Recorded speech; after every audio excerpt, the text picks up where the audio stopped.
Hello, everyone, and welcome to a brand new episode of Set Lusting Bruce, your podcast all about Bruce Springsteen, his music, and mostly his fans. I am your host, Jesse Jackson. We are getting off the Bruce train today, though I'm sure he will come up, and we're going to talk joy. That's right. We're going to talk. My new friend Matt. Favorite way to get guests is we connected on LinkedIn and ended up talking music. And I said, Matt, you should come on the podcast. And he said, yes. Matt, welcome to the show. Jesse, thanks so much. It's an ultimate pleasure. I look forward to diving into it. My band of choice is Mount Joy. Very nice. Yeah, so we're going to get to that in a little bit, but tell us a little bit about yourself. Sure, happy to. So I grew up in Southern Maine, about an hour and 20 minutes north of Boston. Beach community. There's, I think, four beaches in York. And in the summer times, they get really busy. But I grew up in a great neighborhood, had a lot of friends. I played a lot of sports. Went to college at Holy Cross, a small school in Massachusetts. I played college golf there. And then since then, I've been pretty embedded in the tech scene. So I've been working about 10 years in sales and business development roles, primarily working on cutting edge technologies like computer vision, dating trainer platforms. And today I'm working with agents to help teams solve for customer support.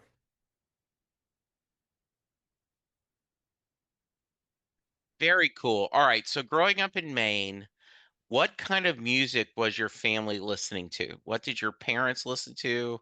What kind of musical influences are there? That's a great question. My dad, he really enjoyed Michael Franks, Oh, okay. who I actually haven't listened to in a long time. I'm looking him up right now. But yeah, that was a musician of choice that he liked. But there's nothing like particular that I can like call back to that we listened to a lot. My parents actually never really went to concerts. For me, I think music became an outlet to motivate me. I was always into sports. I've been playing golf since I was 7 years old, played basketball, tennis. And to play sports effectively, you have to be in good shape. And as a kid, as a teenager, I worked out a lot, and my big outlet was running. So Okay. I use music to motivate me when running. It's so funny. Like, even today, if I'm not listening to music running, I run slower. It's not as fun. And so, what mu music does for me is amps me up. And so, I listen to a lot of hip hop, rap, pump me up, motivational music. And I remember in seventh grade, the thing that kind of changed my musical life was I got an iPod shuffle that could clip onto my shirt while working out. Okay. So instead of carrying a Walkman and running, I could actually have all my music portable. And at the time, maybe 200 songs on it. But I loaded up. I went to the iTunes music store. I purchased every song because back then you had to purchase each song that I wanted. Downloaded my iPod Shuffle, and that was what I used all the time to work out, to run. And so early on, I think hip hop rap was the place I spent most of my musical time. Why golf? How did you discover golf? That's a great question. The short answer is my dad. My dad, Okay.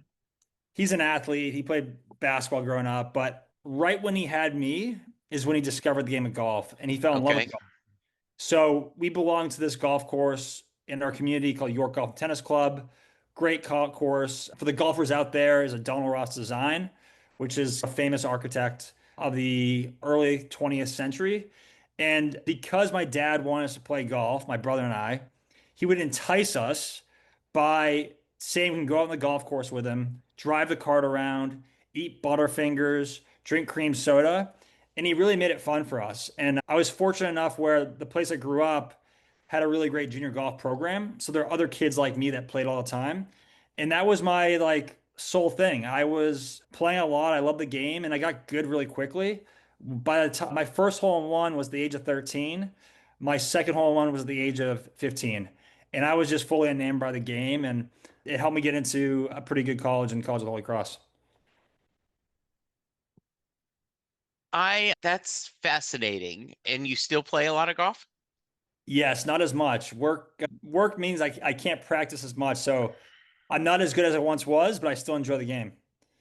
I my wife had a uncle through marriage, Okay. and he was in outdoor sales, and he sold like stoves. Not that it matters what he sold, but Yeah. I remember he we visited with him and his wife in Florida, and you could just tell how charismatic he was.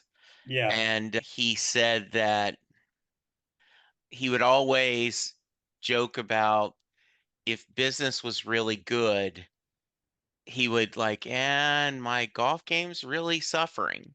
And That's then he would joke about, exactly it. and then when he joke about that when his golf game was going really well, it's because his business was not doing as well. He was spending too much time on the golf course.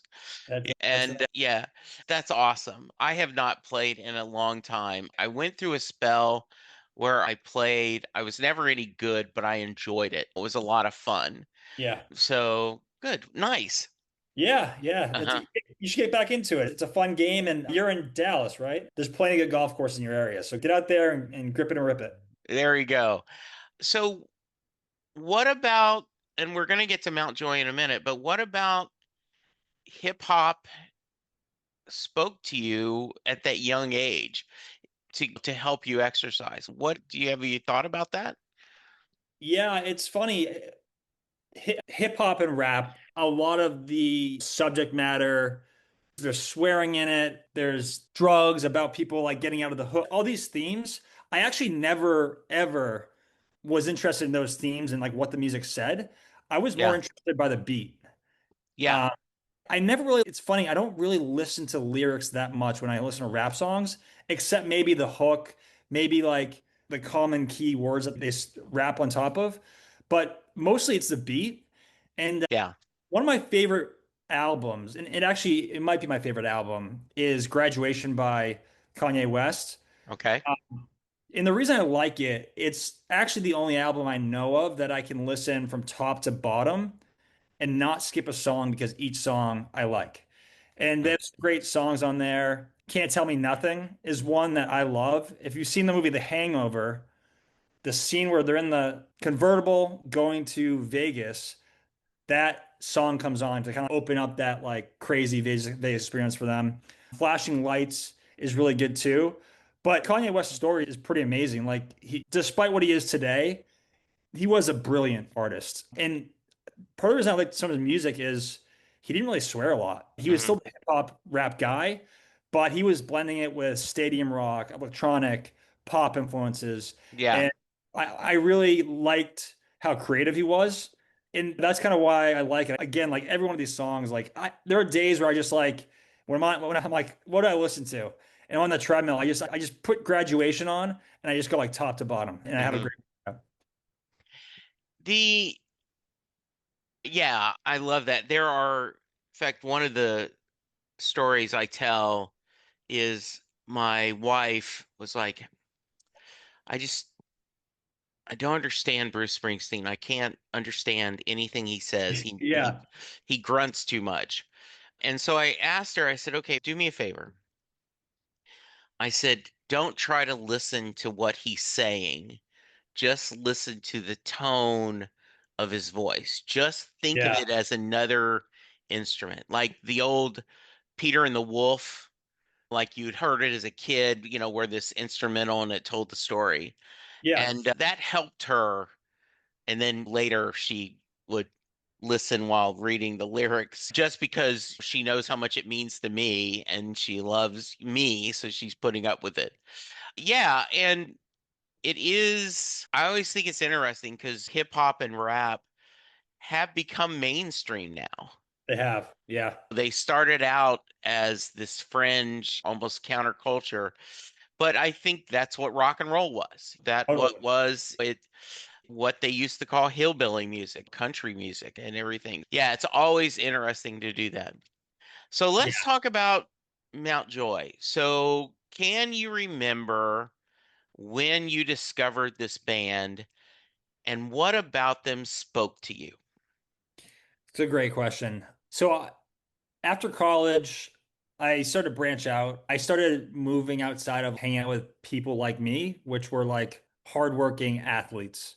And I started hanging out with people that were had different interests, might be into more kind of like cultural things. One friend I met through someone was Connor Arnett.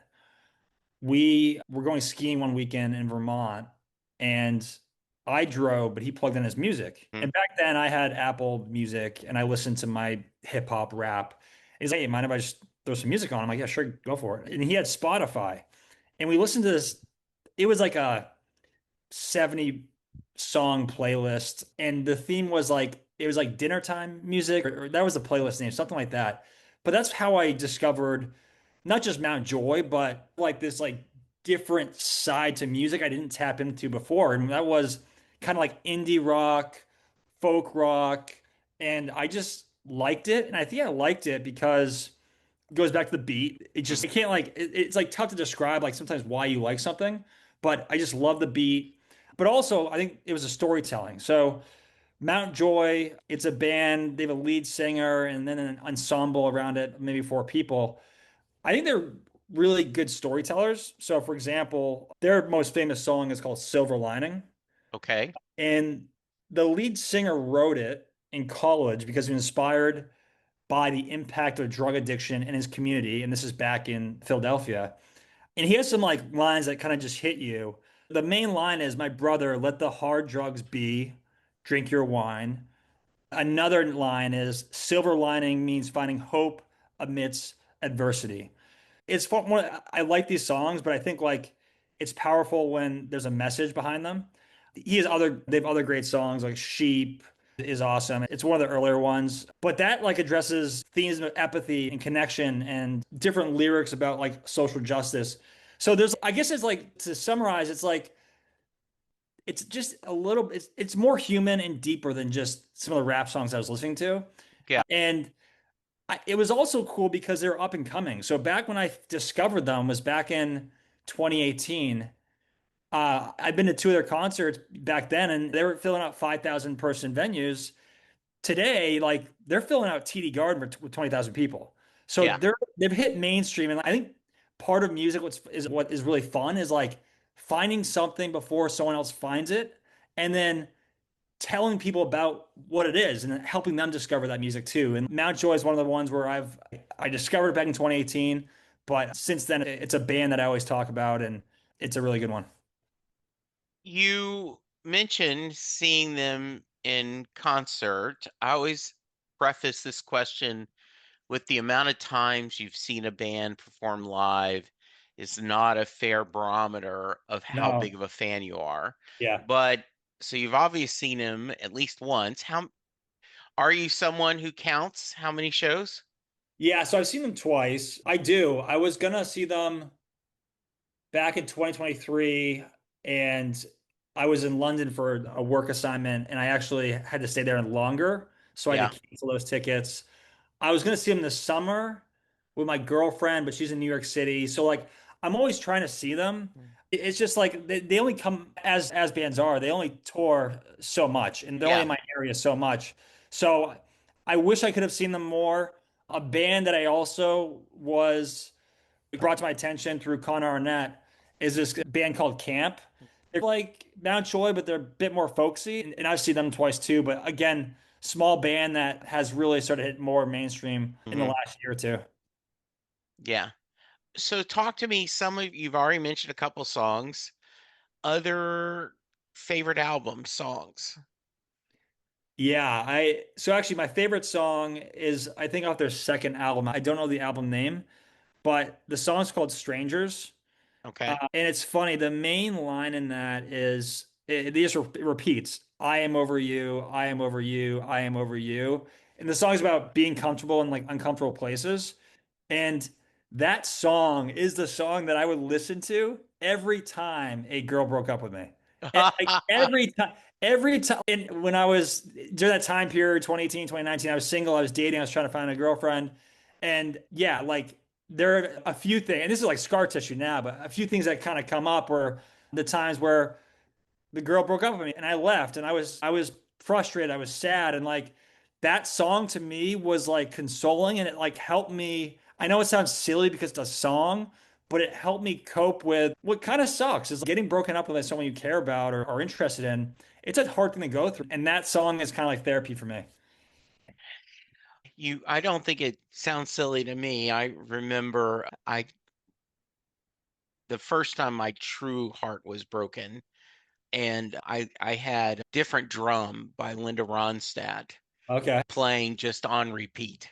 Yeah. And it was an album, so I had to listen to it, put the needle back, put the needle back. But yeah, I think that's one of the beautiful things about music is that comfort level and everything. So that's great. If you where if someone wants to check them out, what do you recommend starting with? I think Spotify. I think I'm a full Spotify convert. I think it's Yeah. great. I think they've invested a lot in personalization and it shows, right? I Right. discover new music through Spotify because it's able to digest what my tendencies are with music. Yeah. And the playlists are great. I just huge fan. So Mount Joy's on there. You can search. Spotify does a great job of showing which ones are most popular. Silver Lining is top of the list, but Strangers is up there as well. And yeah, that's how I'd find them. But I'd also recommend them in concert. They're really great in concert too. Yeah. So let's talk. Any Bruce connections? Any Yeah. Springsteen stories? Yes. So my close friend from college, Ian, is a massive Bruce fan. Being him being from New Jersey, so that's big. But my like, and I've never seen Bruce live, but I do want to one day. But my big Bruce story is Jerry Maguire. Okay. Jerry Maguire, the movie. I love movies. I love scenes in movies. I'm weird like that. But when Secret Garden plays in that movie, Yeah. it just gets it's you're watching it like when I get married one day, I want that song to be my first dance. Yeah. It is just such a good song and it hits that emotional chord that I like. Actually, Secret Garden, I would actually say if I was gonna list my top 10 favorite songs, it would be my top 10 songs for sure. Wow. Yeah, I love that song. Yeah, it's a great song. I agree. And it is such a, you're right. It is such a, it so well used in that movie. Yeah. It is, I remember just loving just the whole romance. I live in Dallas, so having the scene with Troy Aikman at the end, Oh yeah. Yeah. and Arizona playing the Cowboys, right? Oh yeah, that's So, right. I got that. Yeah, that's right. yeah, so it's a connection. That's Yeah. really good. That's great. It's also I don't know. It's I think it's one of Tom Cruise's best movies. Yeah, I agree. When he was like at his peak. I think it was late 90s that came out, I think. Yeah, Yeah. It's a great movie. And it's hard to sometimes to execute on sports movies, but that movie does it really well. yeah, I think so too. So I'm gonna change the subject a little bit. You and I discussed a little. We had our business hats on Yeah. and talked. Just, I'm curious, where do you, in general terms, feel that technology is heading toward business? And it, obviously we can't change it, but let's talk about why it necessarily isn't something we should be afraid of, but it actually should be something that used correctly can be a good tool. Yeah, it's a great question. And I think it's a question on a lot of people's minds because it's like fundamentally changing the like dynamics of how people work, like flat out. And there's a lot to talk about on the subject. For context, I've been selling artificial intelligence since 2017. So Right. I was selling a computer vision model that can be deployed to anywhere there was a vision system. So we deployed our AI to Huawei cell phones to improve the picture taking experience on the device by using AI to segment out backgrounds and to create the bokeh effect. It was early days on AI before no one really knew what like NVIDIA was. We were using it to train our models back in 2017. And I've since worked at AI companies. And what's hard as a salesperson trying to sell AI back in 2017 is the market's just not ready for it. Like the market is scared to adopt because it's not really known. There's a lot of unknowns to it, and just the market readiness wasn't really there. But I've seen that market completely change. And I think LLMs have changed the LLMs and generative AI have absolutely changed the game. The ability to ingest whatever type of information you want to send it and then ask human-like questions to get a human-like response. It's amazing. Yes, it's like also scary if you look at support teams, right? This is an area that I'm pretty close to now. At one company, TripAdvisor, we reduced headcount by 50%. And that's like scary. It's Yeah. operators love that, but like that is kind of the direction where this is heading. I think businesses will change how they operate. I think the people who aren't finding ways to adopt AI in their day-to-day life, and this could be simple things like using ChatGPT to research or using ChatGPT. In fact, just yesterday, I used ChatGPT to create bar slides for a presentation. So I'm not good at making graphs. I'm terrible at it. Hmm. ChatGPT did it for me, and it saved me probably an hour. So I think people, I think, need to try to find ways to adopt and use this technology because I think eventually too, when you get an interview process this year, next year down the line, the employer might be testing you for your AI literacy. They want people that can use this technology. So I think big picture, super intelligence, AGI, it's going to help businesses become more efficient. It's going to reduce headcount of companies, but it's kind of the direction we're heading. And so like you have to embrace it. That's just the way it is, I think. Yeah, it is always interesting because the way technology does, it's like factories because Yeah. of now with robotics and everything, you don't need as many people to sit there and take the widget and put it on the thingamabob. And Yeah, totally. and so yeah, I've been doing a little bit for the podcast. I have a software that transcribes the software. That stuff's great. That is, Yeah, it's so good. Like every meeting I have, I don't take notes anymore. yeah. And then this one actually will actually edit it for me if I go tighten up, and it will go through and look and go, oh, I don't think you need this. I don't think you need this. So I do understand people being afraid and Yeah. also worried about it's never good when technology can when it eliminates staff because that's someone's lives. I always like to think, and that's maybe because I'm an optimist, is that means we can get X more business without adding staff to make it more Totally. productive, That's right? exactly. Yeah, with growth. Yeah. Where do you think it's headed, Matt? Do you have any idea? Yeah, I think like the obvious comments are, I think autonomous driving is gonna be that's gonna be a normal thing. I don't know the exact time frame on that, but maybe in the next decade we're gonna start seeing these autonomous vehicles. I think humanoid robots will be more commonplace. I think these robots, you'll be able to buy one for your house potentially, and they will do chores for you, dishes, whatever it is. I think that's become very advanced. That sounds like science fiction, Isaac It Asimov, does. It does. right? It really does. But I think when you look at what Tesla's doing, they already have a robot. Yeah. And when these LLMs become smarter and smarter, soon that robot will have human intelligence.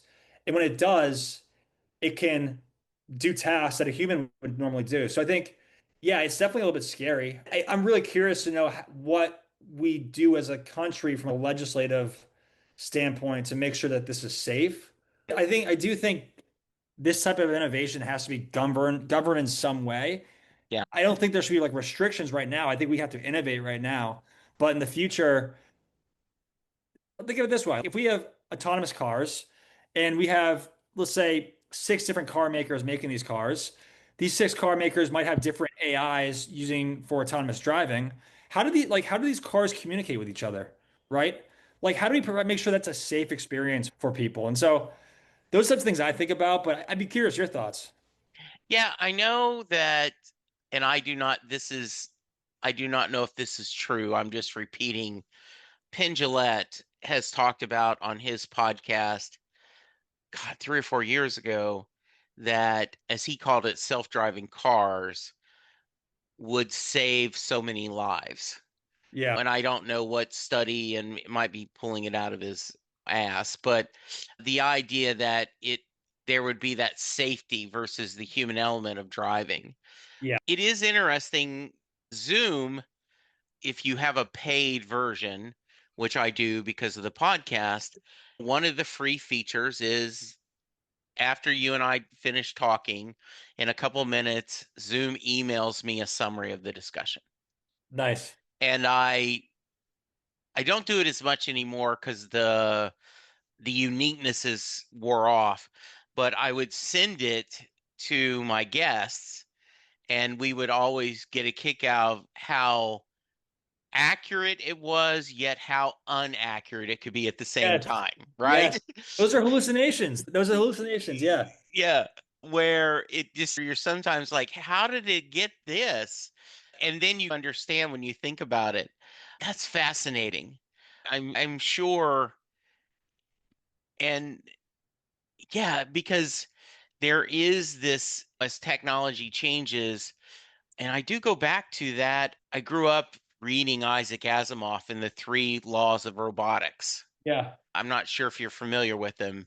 I'm Uh, familiar with the author. I haven't read his work though. okay.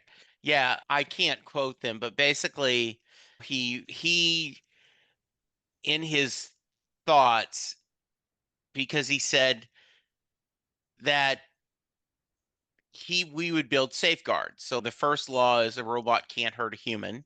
Okay. Second law is a robot must obey a command given into by a human unless it counteracts law one.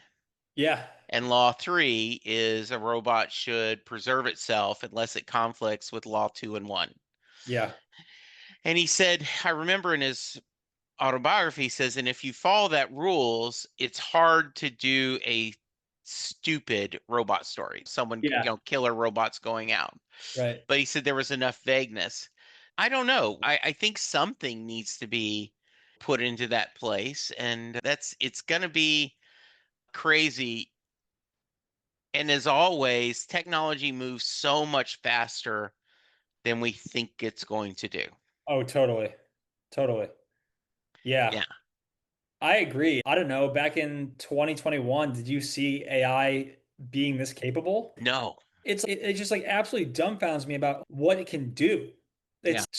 It's only going to get more and more prominent. Like these big model companies, ChatGPT, all these companies have a ton of resources, and it's gonna get better and better. And the beautiful thing is most of it's free, right? It's super accessible, and I think if you're not using ChatGPT out there, you're definitely missing out. I know I just started doing this a week ago.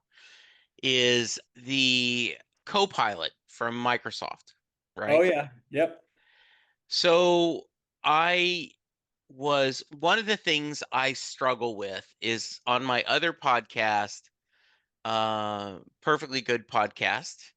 We're going through every John Hyatt song in alphabetical order. John Hyatt's a no, lesser, I yeah, love that. yeah. And so every episode, I have to come up with a graphic of the song. And I go to Canva and I'm playing with graphics and trying to do something. And Yeah, 2 weeks ago, I said to Copilot, I pulled it open and said, make me a graphic for Love That Harms by John Hyatt for the Perfectly Good podcast. Sure. 4 minutes later, here's a graphic. that's And I'm like, amazing. okay, this is genius. Yeah, And it's really amazing. I have a friend who's an artist and we had talked about it and he got really busy. He did my 5 year Set Lusting Bruce graphic to celebrate. He made me a graphic, but I needed a 10 year. And Yeah, I went to Chat GPT and it ended up making this beautiful poster that I'm like, okay, there's my logo for my 10th anniversary. Yeah, it's wild. that is wild. Yeah. Yeah, we're in a new So age. yeah, so, what should I have asked you, Matt, about either technology or music that I haven't, that I should have? Oh, that's a really good question. Wow. Huh. That's a very good question. I'm gonna get you an answer. I just gotta think Okay, about that's it. okay. That's Uh, how I clean all this up. yeah, yeah. Maybe you could ask me my favorite concert because my favorite concert actually isn't a Mount Joy Okay, concert. It's yeah, actually a camp concert. That's perfect. Yeah, let's talk about some of the other live shows. Now, remind me where you're at. What's that? Yeah, where are you living now? So I'm in Cambridge, Massachusetts, Okay, okay. So up in the a Northeast. mile from. Yeah, so I'll give you a concert. Nice. This is really cool actually. I'm reminiscing and it was a really fun time. So my parents had a second place in Rangeley, Maine. It's a lake community. The Appalachian Trail actually runs right through it. So in the Oh, summertime, cool. you go up there through hikers as they make the last 100 miles to Mount Katahdin for the end of the trail. It's a great place, mountains, cool golf course. And my family owned a 180-acre farm. It was a farm, and every summer, Rangeley, the town of Rangeley, would put on a concert.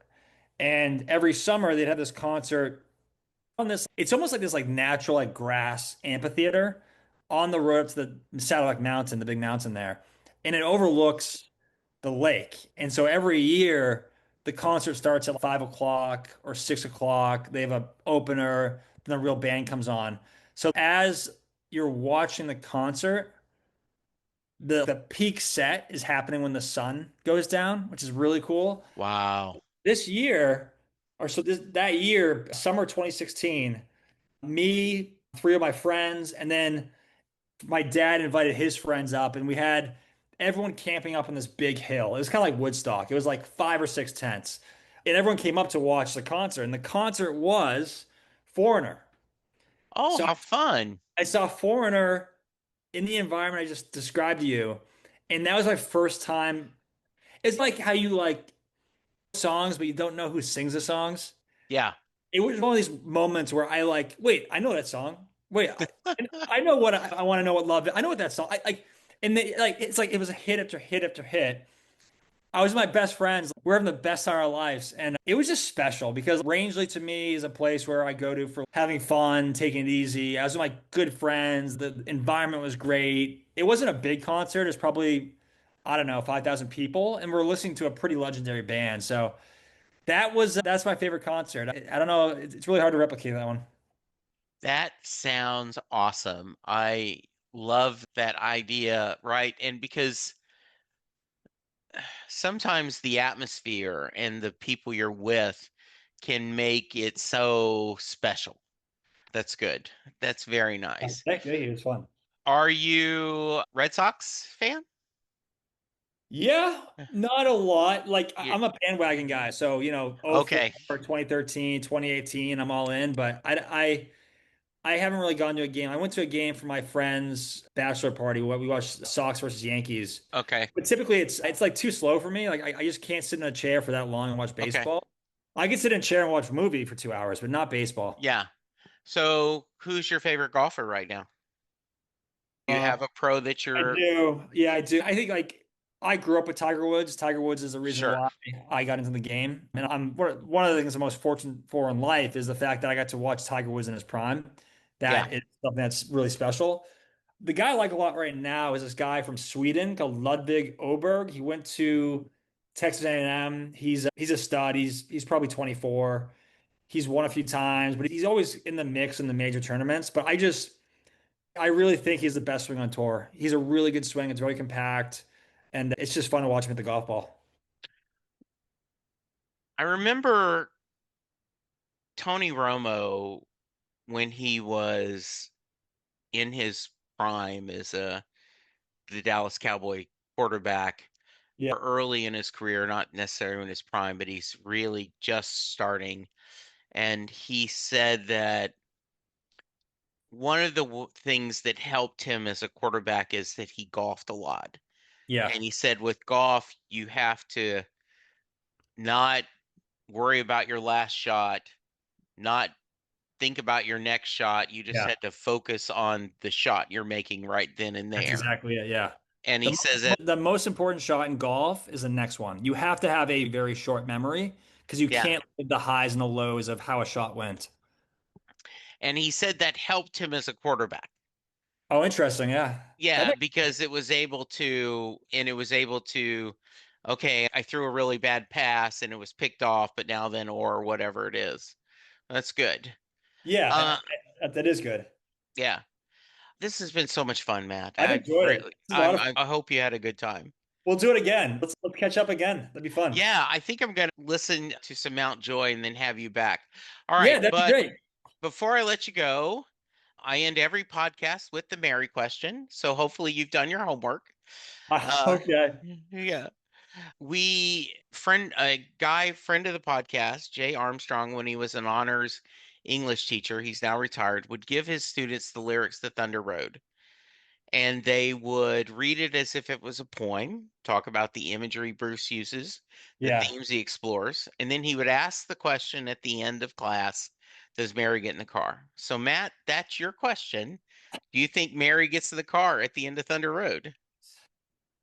That's a great question. Yes, I think she does. Yeah. All right, very nice. You want to give any reasons or just that's your I that gut? that's my gut. That's just my gut. Okay, I Yeah. love it. All right, so if someone wants to reach you, how can they?